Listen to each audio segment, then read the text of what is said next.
There is a hard, inescapable limit to the endurance of metal. When a pressurized aluminum alloy is subjected to the absolute vacuum of space, bathed in unshielded solar radiation at 250 degrees Fahrenheit, and then plunged into the freezing to -100 and -50 degree below -0 dark of Earth's shadow just 45 minutes later, its molecular lattice begins to remember. It remembers the microscopic expansion. It remembers the violent contraction. 16 times a day, every single day, for a quarter of a century. Engineers call this continuous trauma thermal cycling fatigue. Physics simply views it as the inevitable degradation of matter. Right now, 250 miles above the surface of our planet, the most expensive single structure ever constructed by human hands is quietly dying. It is a $150 billion ghost ship in the making. We are conditioned to view the International Space Station as a permanent monument to our ingenuity, a gleaming, indestructible foothold in the cosmos. We see the majestic solar arrays and the serene live feeds of the Earth rotating silently below. But we rarely look closely enough to witness its microscopic reality. Deep within the aging, pressurized hull of the Russian Zvezda service module, unseen fractures are slowly crawling through the metal bulkheads like frost spreading across a winter window pane. The very air that the crew breathes is steadily, relentlessly bleeding out into the absolute silence of the void.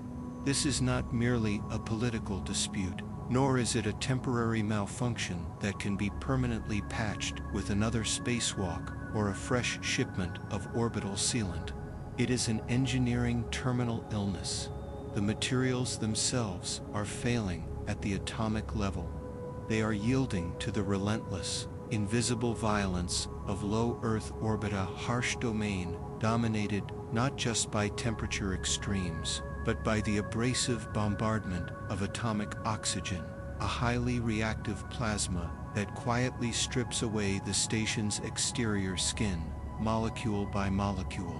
For over 2 decades, we have aggressively pushed the boundaries of human habitability, projecting an illusion that we had finally conquered the orbital environment. But the universe is extraordinarily patient, and it is methodically reclaiming its territory. We are rapidly approaching a strict mathematical and structural threshold, the dawn of the next decade, where the compounding risk of catastrophic, explosive decompression fundamentally eclipses the pursuit of scientific discovery. The station cannot be saved.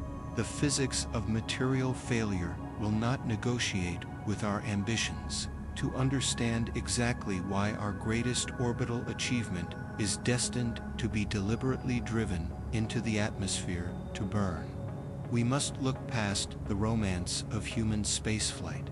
We must confront the cold, unforgiving mechanics of stress, vacuum, and time.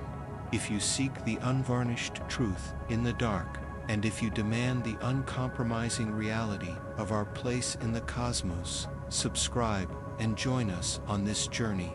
The decay of this monumental habitat does not begin with a fiery collision or a dramatic explosion, but with a microscopic imperfection in a silent corridor.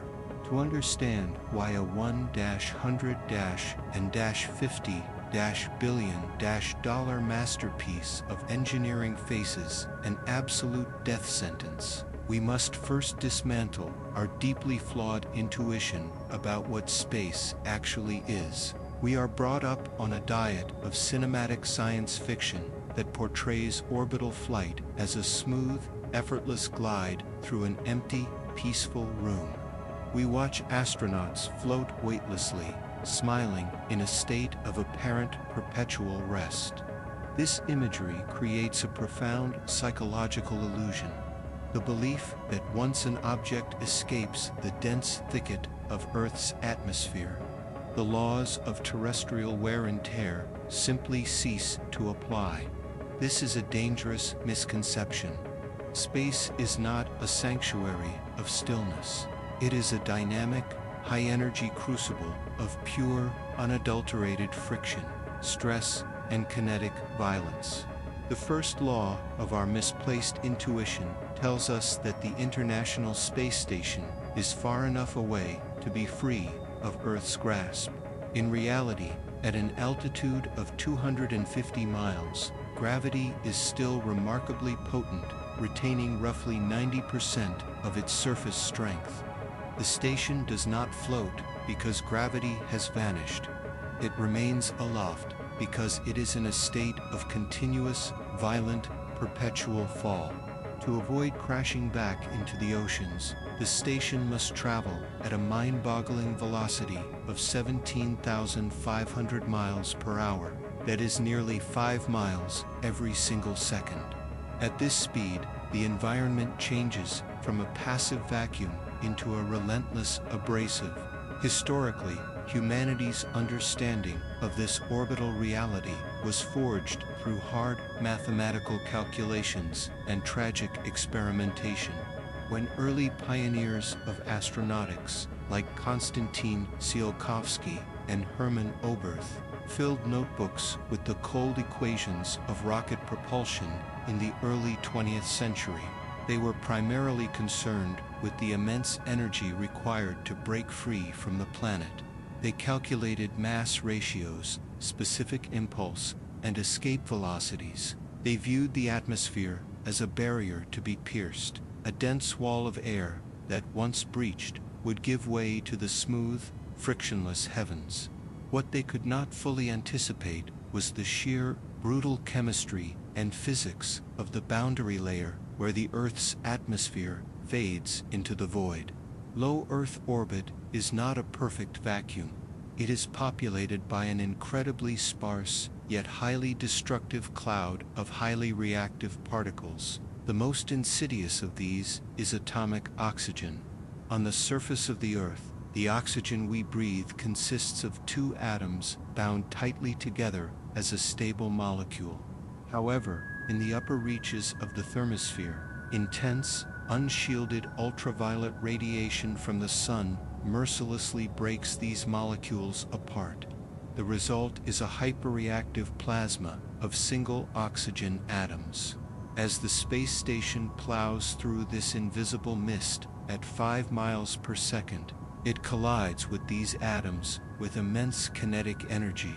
The atomic oxygen literally reacts with the spacecraft's outer skin, inducing a specialized form of orbital corrosion that slowly, methodically erodes plastics, polymers, and even specialized thermal blankets, turning robust structural shields into brittle, flaky dust. Yet, this chemical weathering is merely a background whisper compared to the macro-mechanical forces tearing at the station from within. To keep humans alive in this hostile desert, the interior of the station must be pressurized to match the atmospheric conditions of sea level. Earth roughly 14.7 pounds per square inch. This creates a permanent, severe pressure differential. The air inside is constantly, violently pushing outward against the hull, trying to escape into the absolute zero pressure of the external vacuum. Every single module of the station is essentially a hyper-engineered aluminum balloon strained to its structural limits. Every time the station moves from the blinding glare of the sun into the freezing shadow of the Earth, which occurs every 90 minutes, the metal undergoes a profound thermal shock. The exterior skin expands and contracts rapidly, while the interior pressure remains constant. This creates a localized, cyclic shearing force at every weld, every rivet, and every structural joint. For the first decade of the station's life, these forces were absorbed by the inherent elasticity of the pristine aluminum-lithium alloys. But metals possess a hidden, mathematical property known as the fatigue limit. Every cycle of stress, no matter how small, leaves an indelible mark on the material's crystalline structure. Microscopic dislocations within the metal lattice begin to accumulate, clustering together at points of geometric complexity, such as the corners of a window, the seam of a hatch, or the penetration point of a utility pipe. Our common sense tells us that if a structure is built well, it should last indefinitely with proper maintenance. We look at ancient bridges, cathedrals, and even commercial airplanes, believing that any part can be swapped out, patched, or reinforced. But a house built on solid ground does not have to contend with a permanent 14-pound per square inch internal explosion while being rapidly baked and frozen 16 times a day. You cannot simply cut out a primary load-bearing bulkhead of a pressurized space station while it is traveling 5 miles per second in a vacuum and weld in a new one. The physics of the environment prevents the very nature of structural rebirth. When the first component of the station, the Russian-built Zarya module, was launched into the dark sky in late 1998, it carried with it an structural expiration date written in the immutable laws of thermodynamics. It was designed for a 15-year operational lifespan. We have now pushed that hardware well past its 25th year. We have treated a temporary celestial campsite as a permanent orbital fortress, ignoring the reality that beneath the gleaming white paint and the golden multi-layer insulation, the metal itself is growing tired, brittle, and dangerously unstable. The historical illusion of permanence is shattering. We are learning, through an accumulation of anomalous data and quiet engineering anxiety, that we did not conquer the orbital environment. We merely held it at bay, and the clock is rapidly running out. Imagine a structure possessing the dimensions of an American football field, weighing nearly 1 million pounds, suspended permanently in an abyss where the concept of up and down holds no meaning. The International Space Station is an amalgamation of massive, pressurized cylinders, interlocking titanium nodes, and sprawling solar trusses, all bristling with a chaotic, exposed nervous system of cables, fluid lines, and ammonia cooling loops. This is a labyrinth of human survival, comprised of over a dozen main modules built across different continents, engineered by historically rival nations, and forced into a precarious, highly stressed orbital union. Navigating the interior of this behemoth is not akin to walking the pristine, well-lit, minimalist corridors of a fictional starship. It is much closer to crawling through the dense, claustrophobic maintenance shafts of a deep-sea nuclear submarine that has been submerged and continuously operating for decades. Every square inch of the interior walls is obscured by Velcro, sensitive scientific equipment, dormant laptops, emergency respirators, and endless tangles of wire holding together a fragile artificial ecosystem, and it is incredibly loud. The ambient noise of the station is a relentless, deafening hum of ventilation fans, carbon dioxide scrubbers, and coolant pumps, a mechanical heartbeat that must never, ever be allowed to stop, lest the crew drown in invisible pockets of their own exhaled carbon dioxide. Against this overwhelming backdrop of sensory overload and architectural complexity, the death rattle of the station did not begin with blaring alarms or the dramatic shriek of tearing metal. It began as a silent, almost imperceptible shift in a data stream, deep inside the server rooms of Mission Control in Houston, and simultaneously within the telemetry banks of Roscosmos in Moscow. Automated algorithms continuously monitor a metric known as cabin pressure. The station's internal atmosphere is artificially maintained at roughly 14.7 pounds per square inch, or 760 millimeters of mercury. Minor, transient fluctuations are entirely normal, the inevitable result of internal temperature shifts, or the brief, violent equalization of pressure when a visiting spacecraft opens its hatches. But in late 2019, the digital architecture caught a distinct, terrifying anomaly.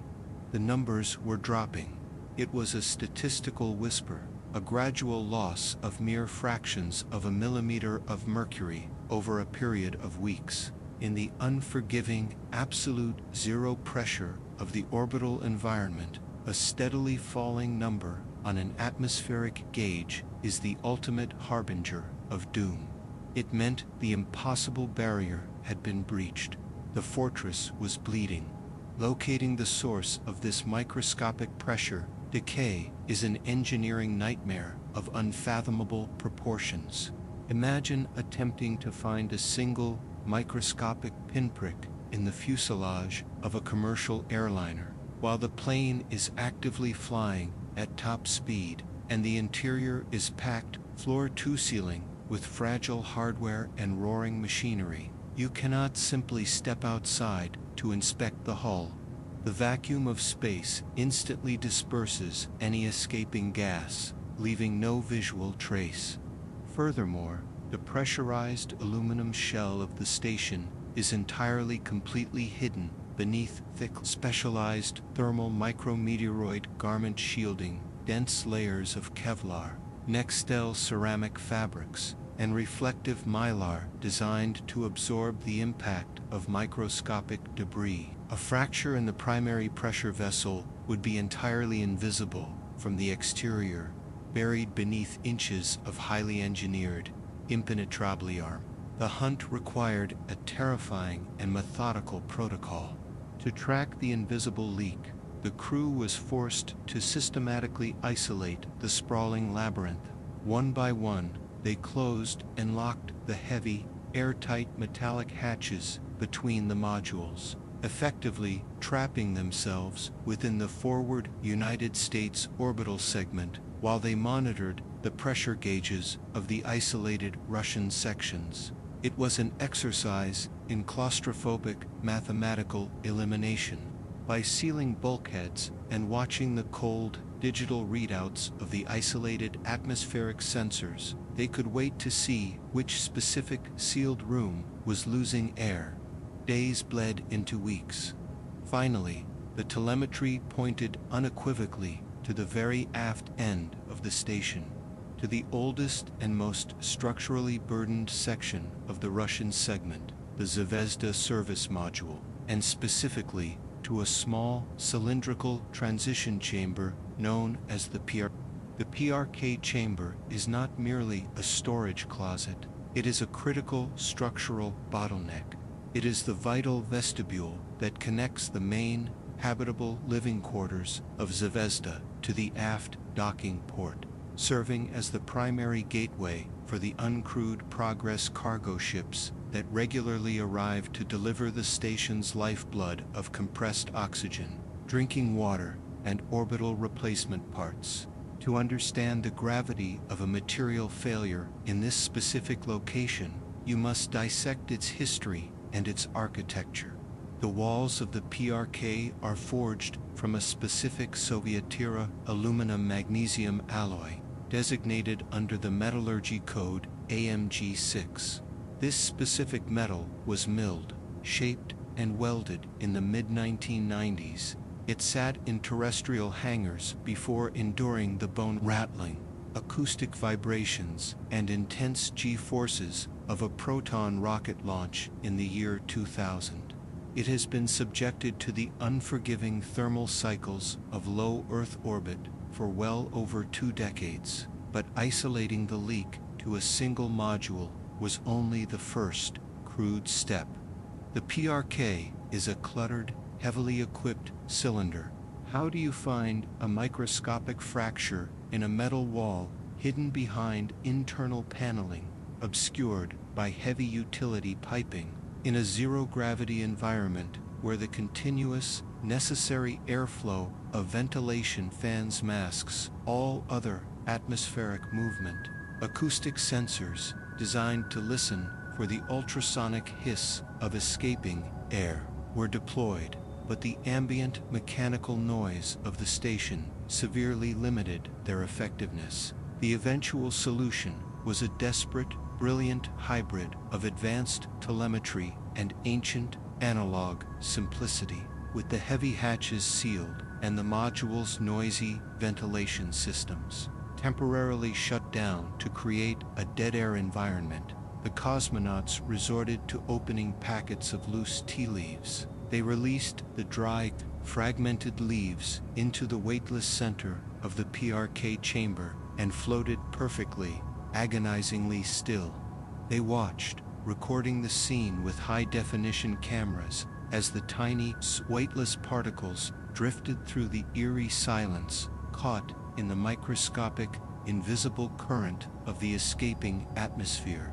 It was a haunting, ghostly, visual trail of dead leaves slowly migrating across the chamber, drawn inexorably toward a hidden wound in the wall, pointing the way out into the lethal vacuum. When the crew finally peeled back the heavy interior acoustic paneling and inspected the bare metal surface at the exact location indicated by the floating leaves, they found it. It was not a gaping hole left by a micrometeoroid strike, nor was it a massive tear. It was a network of incredibly fine, hair-like fissures, a crack barely the width of a human hair, propagating irregularly through the AMG-6 aluminum matrix. But in the realm of aerospace engineering, a crack in a pressure vessel is never viewed merely as static damage. It is a dynamic, living entity governed by the merciless laws of fracture mechanics. At the very microscopic tip of that fissure, the physical reality of the metal is undergoing catastrophic transformation. When a material contains a flaw, the applied stress, in this case, the permanent 14.7 pounds per square inch of internal atmospheric pressure pushing outward, is not distributed evenly. It concentrates violently at the sharpest point of the defect. Materials scientists define this condition using a parameter known as the stress intensity factor, often denoted in fracture mechanics as K. As the crack grows, even by a fraction of a millimeter, the stress intensity factor at its tip increases exponentially. The atomic bonds of the aluminum-magnesium lattice are being subjected to localized forces that far exceed the ultimate tensile strength of the alloy. The metal is literally being ripped apart at the molecular level, atom by atom. This mathematical reality forces the scale of the mystery to shift from the macro architecture of a sprawling orbital laboratory to the quantum level of metallic bonding.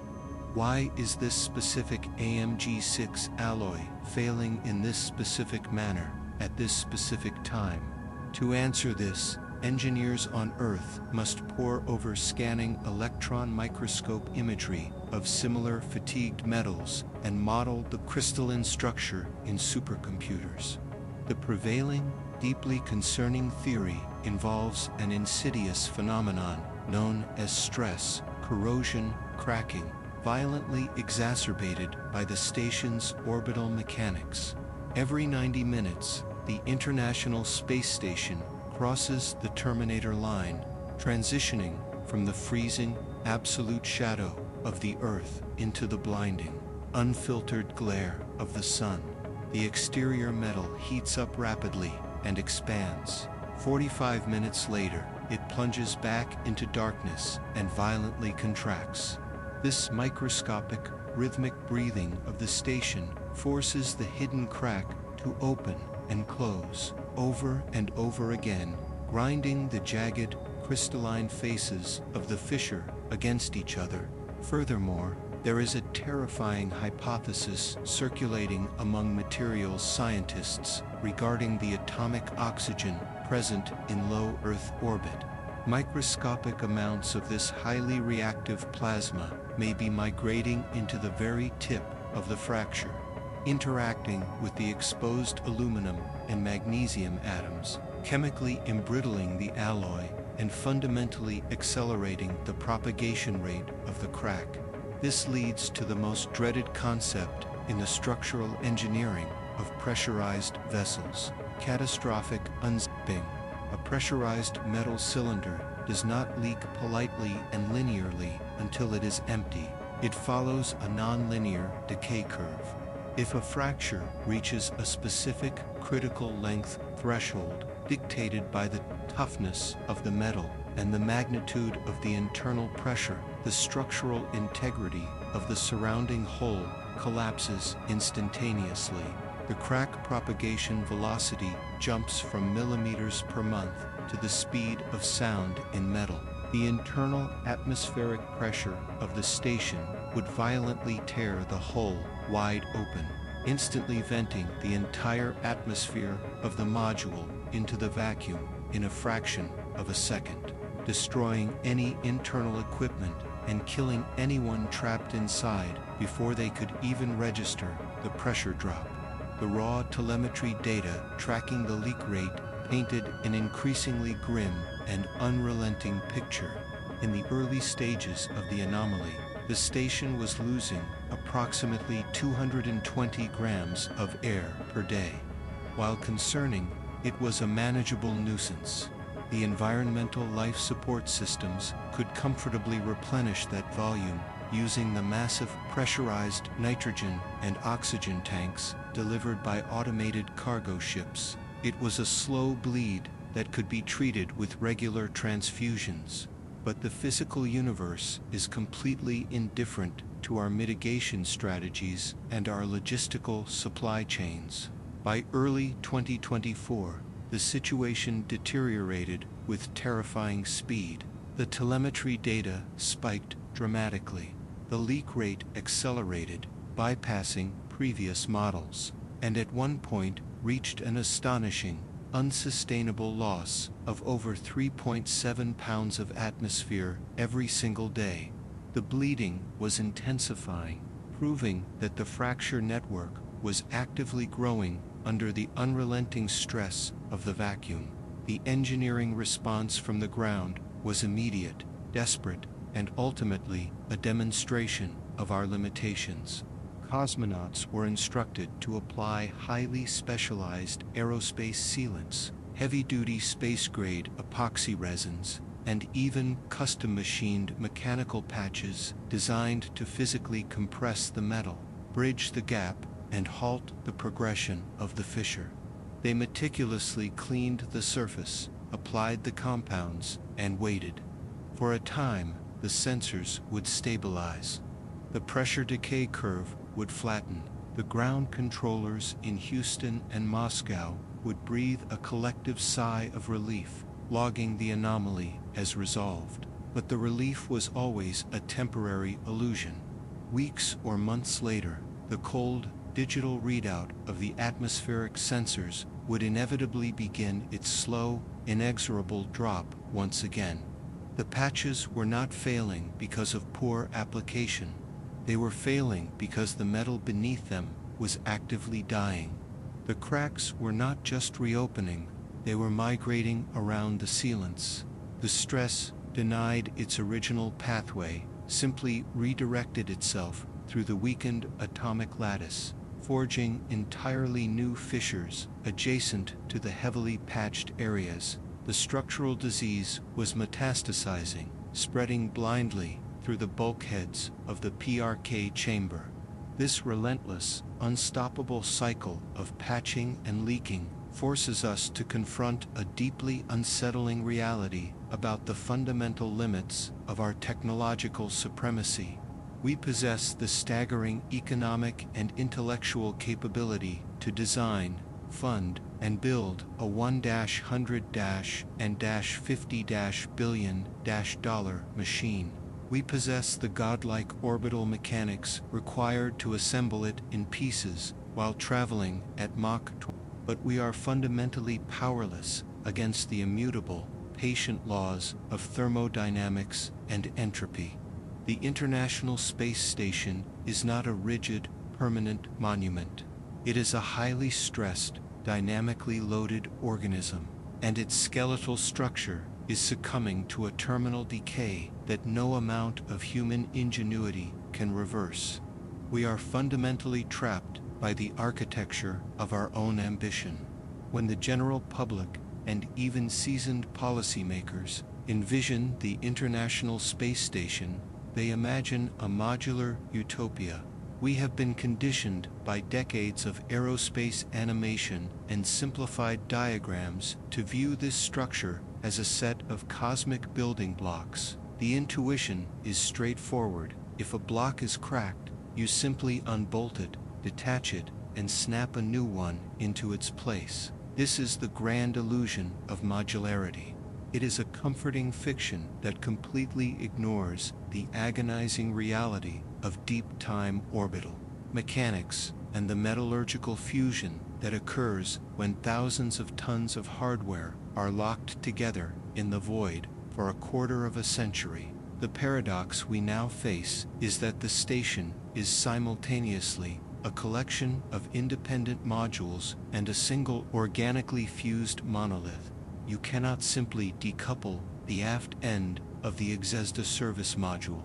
In the absolute vacuum of space, metallic surfaces subjected to immense pressure and prolonged contact undergo a phenomenon known as cold welding. Without the microscopic layer of oxidized air that prevents metals from fusing on Earth, the atoms of the docking collars, the interlocking titanium nodes, and the primary structural bolts have slowly merged. Over 25 years, the boundaries between separate components have blurred at the molecular level. To forcefully detach a primary module now would require severing the very nervous system of the station. Hundreds of integrated fluid lines, high-voltage power channels, and encrypted telemetry cables that snake through the bulkheads. It would be equivalent to attempting a heart transplant in an alleyway, entirely in the dark, without severing an artery. This brings us to the absolute mathematical barrier of the crisis. Engineers and physicists are not fighting a localized defect. They are engaged in a losing battle against a foundational law of materials science. The behavior of the cracks propagating through the PRK chamber is not random. It is dictated by a cold, empirical formula established in the mid-20th century, a mathematical death sentence known as the Paris-Serdouin law.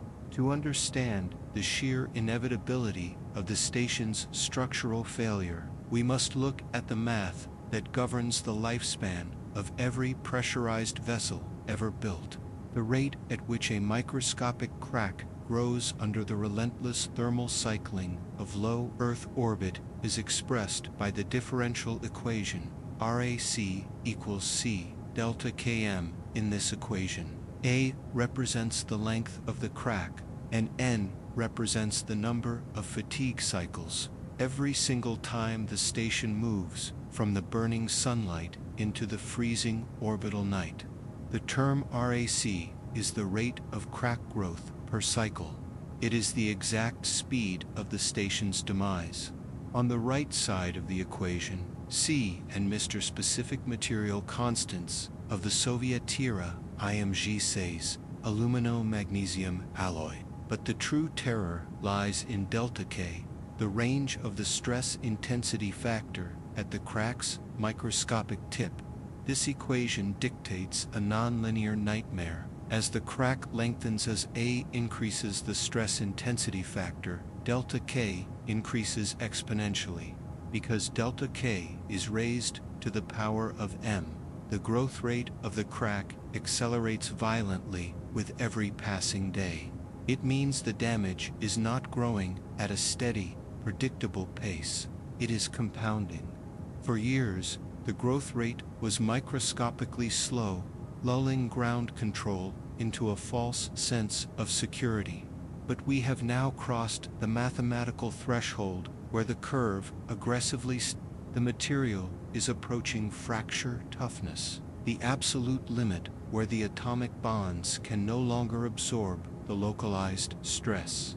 When that threshold is breached, the crack will no longer grow by fractions of a millimeter per orbit. It will propagate at acoustic velocities, tearing the hull apart in a fraction of a second.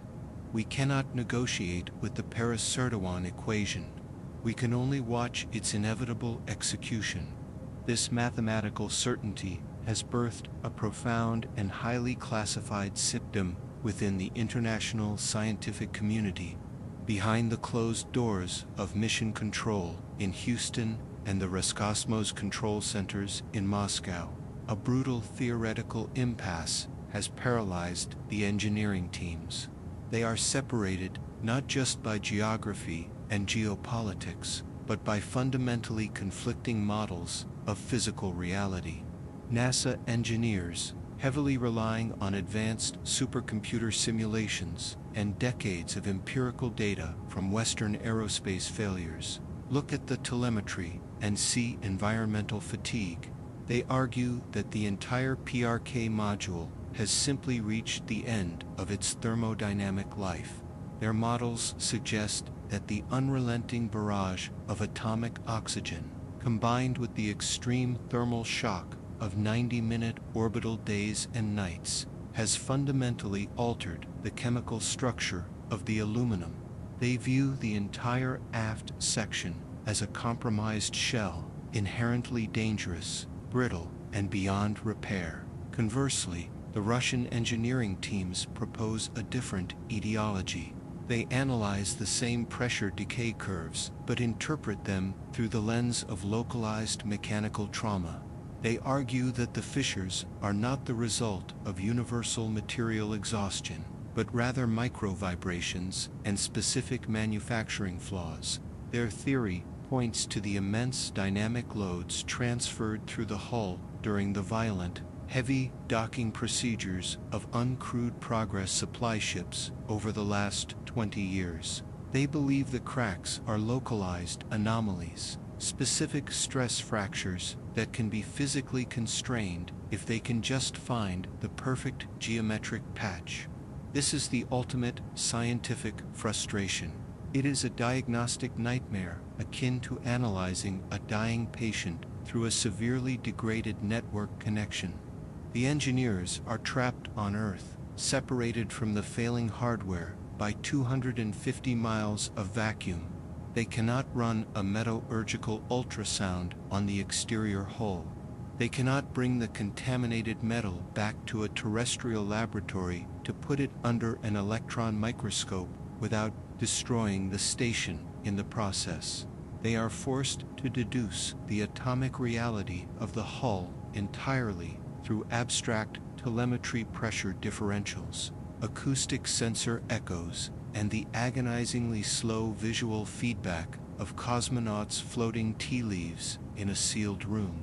It is like trying to understand the architecture of an empty city at dawn solely by listening to the echoes of the wind through its streets. The data is heavily abstracted, delayed by the latency of a global satellite relay network, and obscured by the overwhelming background noise of the station itself. Yet, as the theories clash and the mathematical models point toward catastrophic failure, a much darker, mechanical reality overrides the debate. It is the propulsion paradox, the very reason why the PRK module cannot be simply isolated, permanently sealed, and abandoned.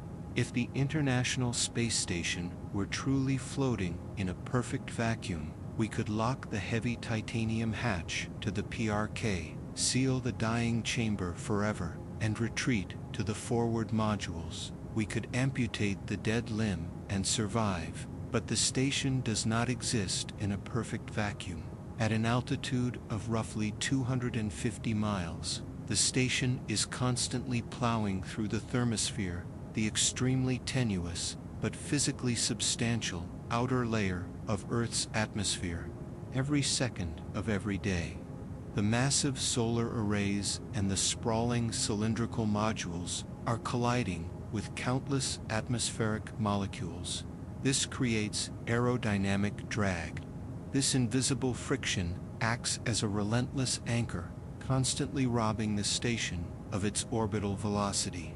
If left entirely alone, gravity and atmospheric drag would slowly, inexorably pull the $150 billion ghost ship back into the dense, lower atmosphere, where it would violently incinerate. To prevent this, the station requires regular, massive injections of kinetic energy. It must be physically pushed higher into the sky. This procedure is known as an orbital reboost.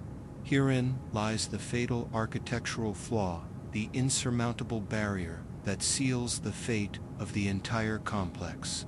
The vast majority of the station's reboost's capability is entirely dependent on the engines of Russian Progress cargo ships. And where do these heavy cargo ships dock to perform this critical maneuver? They dock at the extreme aft end of the Zvezda module. They dock directly to the exterior port of the dying PRK chamber. Imagine the station as an unimaginably massive, complex arrangement of delicate clock gears, precariously balanced and moving at 5 miles per second. The PRK module is the central, load-bearing axle through which the primary driving force must be applied. When a Progress spacecraft fires its main thrusters to push the million-pound station higher into orbit, it unleashes a violent, sustained wave of kinetic energy. Hundreds of thousands of pounds of thrust are generated in the vacuum.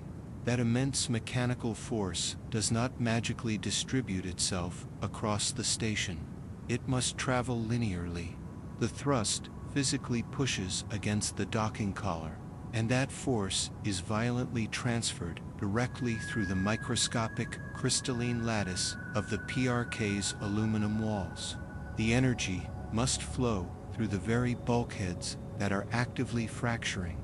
This creates an inescapable, terrifying catch-22. To keep the station from falling out of the sky, we must subject it to the violent stress of a reboost.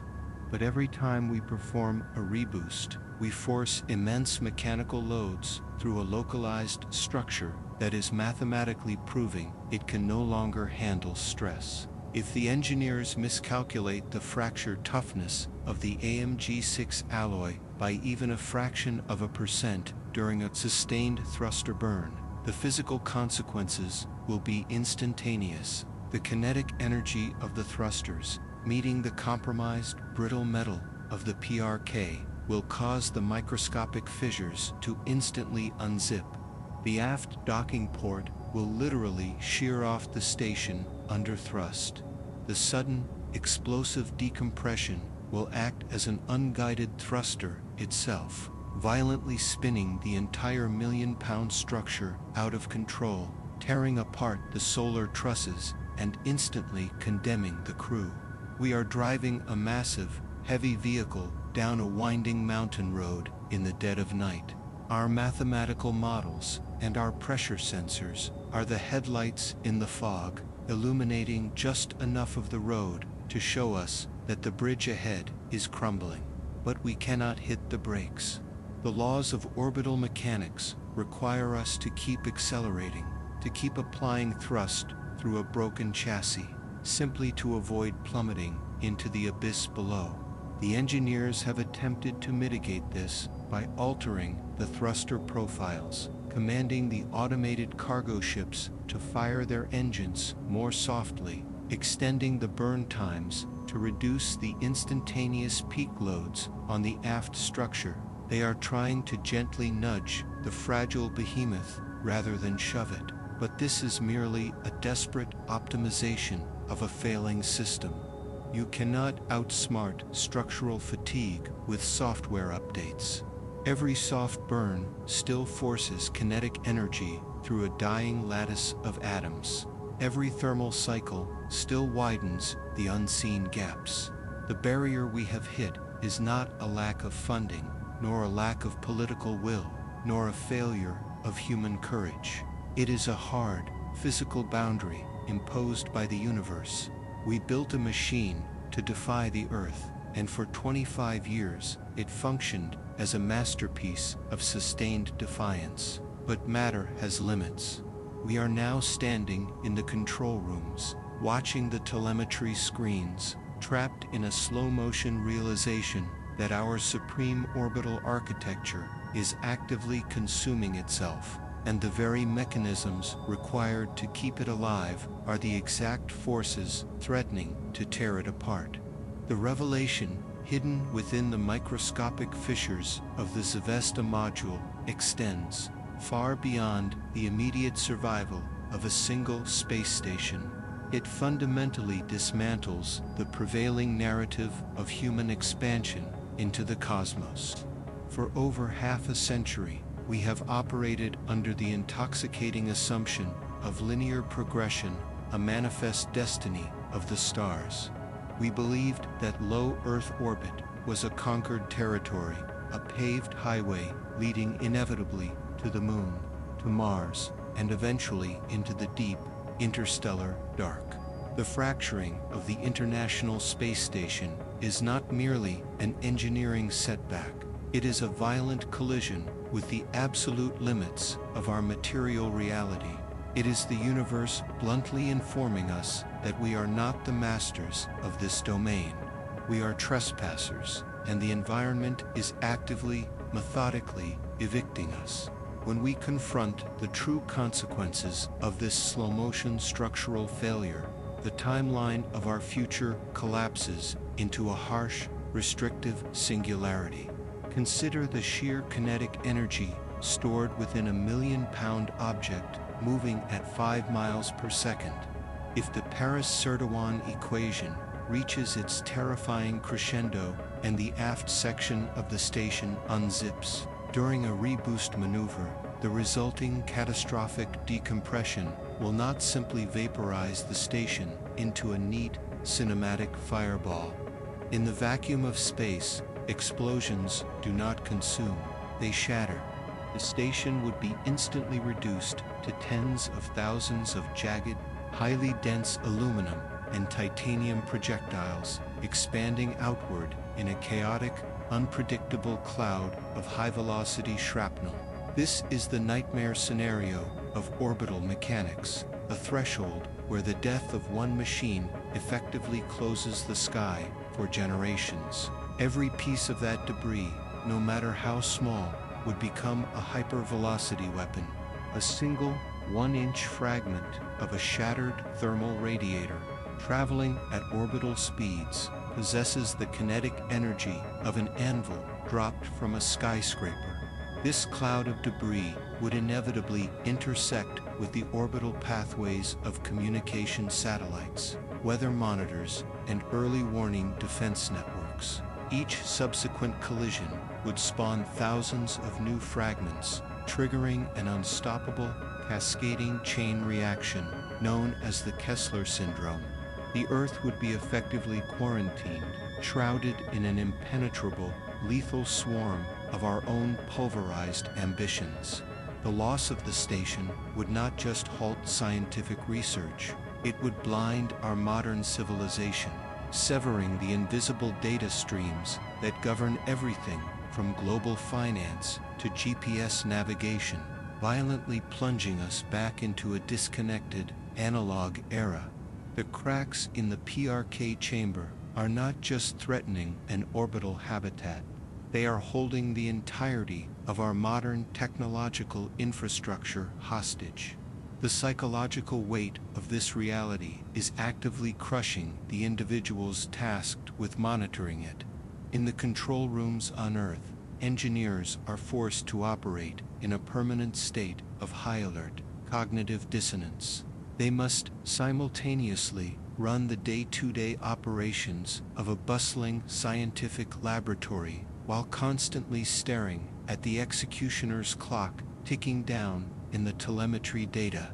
It is akin to living in a vibrant, fully functioning metropolis where the foundation of every skyscraper is slowly, audibly turning to dust beneath the streets. There is a profound, silent grief taking hold within the aerospace community, mourning for a future that was promised but physically cannot exist.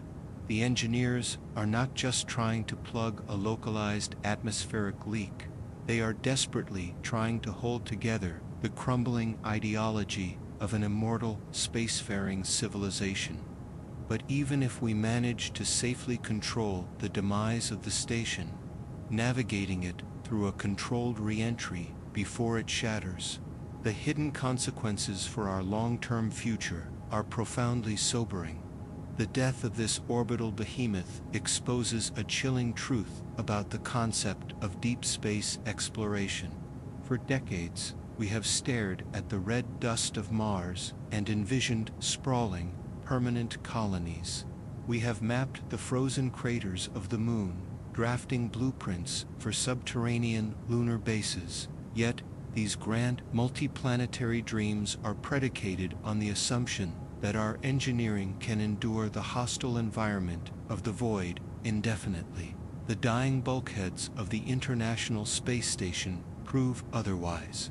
They demonstrate that in the vacuum of space, there is no such thing as permanence. We must understand the protective illusion under which the current space station operates. Orbiting at a mere 250 miles above the surface, the station is still deeply cradled within the invisible, protective cocoon of the Earth's magnetosphere. This massive magnetic field acts as a planetary shield, deflecting the most lethal, high-energy cosmic rays and the violent, sterilizing radiation of solar flares. The station is, for all intents and purposes, still swimming in the shallow, protected shores of our cosmic ocean. And even here, in this sheltered harbor, the simple acts of thermal cycling, internal atmospheric pressure, and atomic oxygen erosion are tearing our most advanced alloys apart in just a quarter of a century. If our finest aerospace engineering forged by the combined intellectual and economic might of the entire planet cannot sustain a pressurized metal cylinder in the safest, most forgiving region of space for more than 25 years, the realities of deep space travel become terrifyingly bleak. To journey to Mars, a spacecraft must leave the protective harbor of the magnetosphere and plunge entirely into the deep, irradiated ocean of interplanetary space. There, the structural materials will not just face the relentless internal pressure of the artificial atmosphere, they will be continuously bombarded by galactic cosmic radiation, heavy, highly charged particles moving at near light speed, expelled by dying stars on the other side of the galaxy. These particles do not just damage biological DNA, they physically degrade the atomic structure of metals and polymers. They cause deep-level crystalline embrittlement, fundamentally altering the mechanical properties of the hull. Imagine the microscopic fractures currently plaguing the Zvezda module, but occurring on a spacecraft millions of miles away from Earth, with no possibility of resupply, no replacement parts, and no hope of rescue. The consequences of this realization are devastating. It means that any deep space vessel we currently know how to build is, by definition, a disposable, rapidly decaying tomb. We are organic, water-based creatures attempting to encase ourselves in thin, fragile shells of forged metal to cross an abyss that actively dissolves both flesh and steel.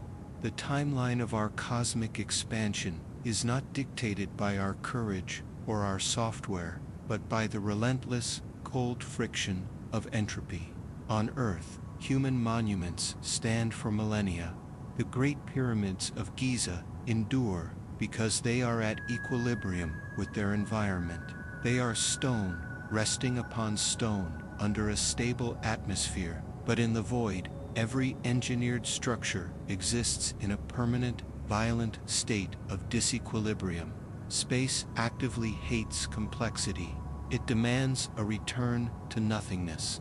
The $150 billion spent on the International Space Station was not an investment in permanent infrastructure.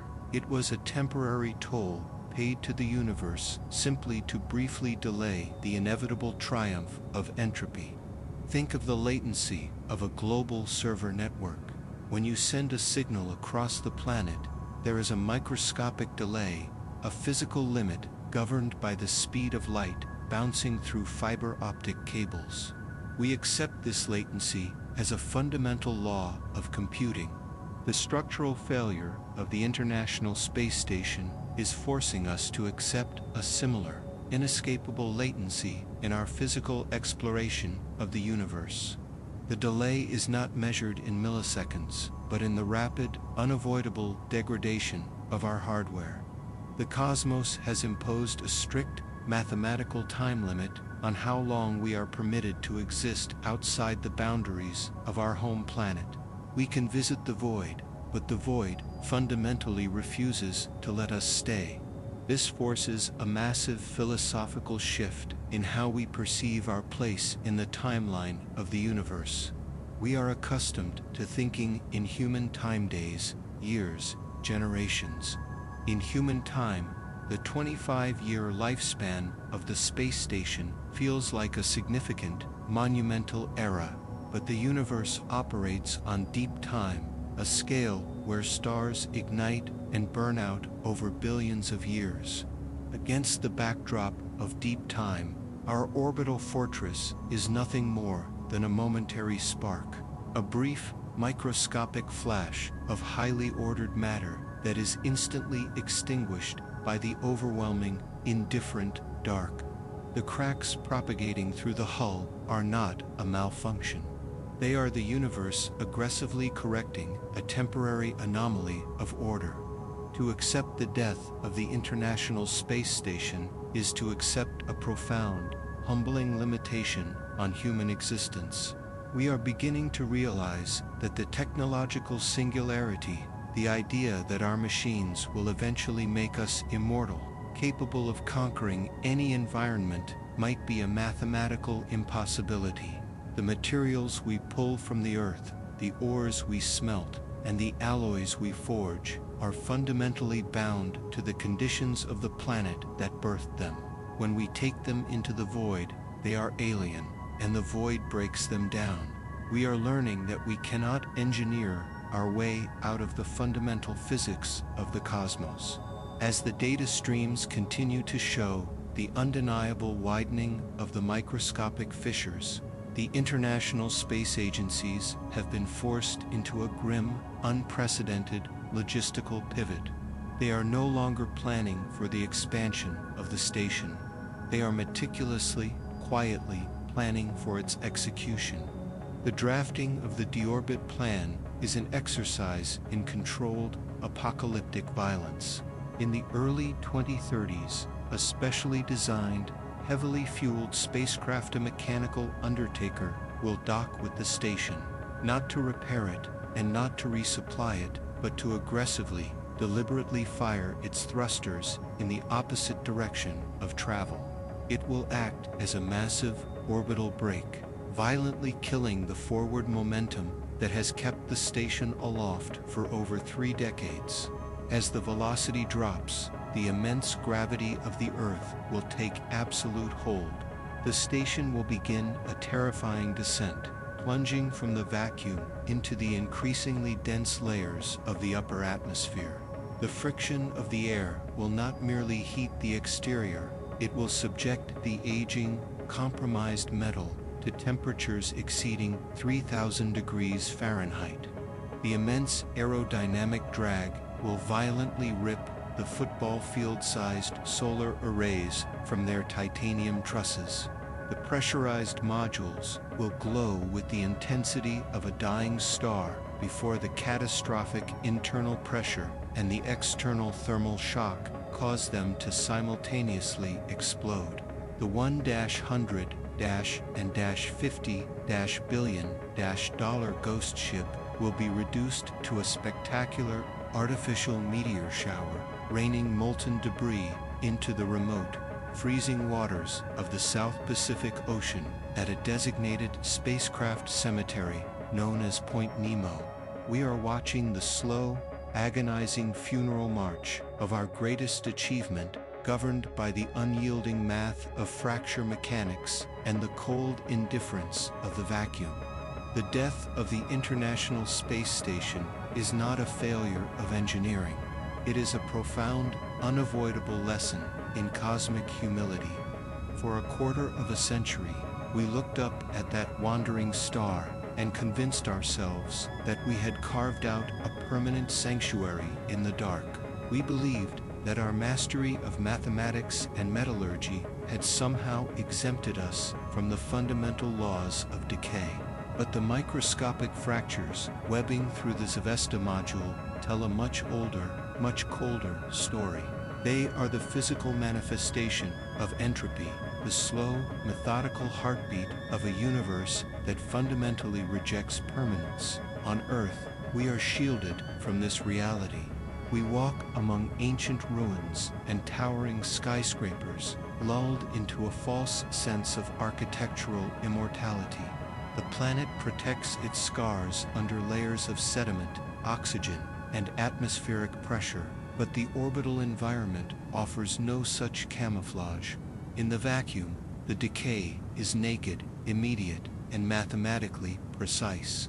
To exist outside the gravity well is to exist in a perpetual state of siege. Imagine floating inside the PRK chamber in its final days.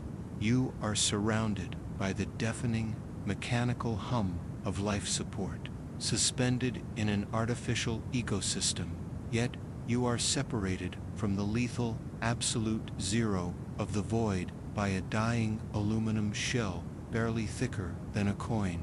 If you could see the atomic lattice, you would witness a silent war being lost. You could trace the microscopic lines of failure, feeling the exact boundary where human ingenuity surrenders to physical law. We construct $100-50-billion cathedrals of metal, launching them into the abyss to shout our presence into the dark. Yet, the dark does not listen. It merely applies pressure. It applies thermal shock, atomic degradation, and the relentless, grinding fatigue of orbital mechanics. It dismantles our greatest achievements, not with malice, but with absolute, terrifying indifference. The universe is not a canvas for our ambition. It is an infinite ocean of chaos that occasionally, briefly, tolerates our microscopic bubbles of order. When the final telemetric commands are sent, and the station is deliberately driven down into the dense grip of the atmosphere to be incinerated, it will not be an engineering tragedy. It will simply be the violent restoration of equilibrium. The stressed alloys will melt, the pressurized, meticulously filtered air will dissipate, and our grandest artificial sanctuary will be erased from the sky in a fleeting streak of fire. All that will remain are scattered, molten ashes sinking into the freezing, sunless depths of Point Nemo. This is the ultimate paradox of our expansion into the cosmos. The further we push into the dark, the more we are forced to confront our own staggering fragility. We are organic anomalies, desperately clinging to a fragile rock, attempting to build armor against an eternity that can crush our finest creations with nothing more than the silent passage of time. The dying groans of the station are a final, undeniable reminder that we are not the protagonists of this universe. Someday, the sky will be empty of our orbital monoliths. The thermosphere will be silent once again, wiped entirely clean of our structural footprints, and the cosmos will continue its slow, cold expansion, entirely unchanged by the fact that we were ever here at all.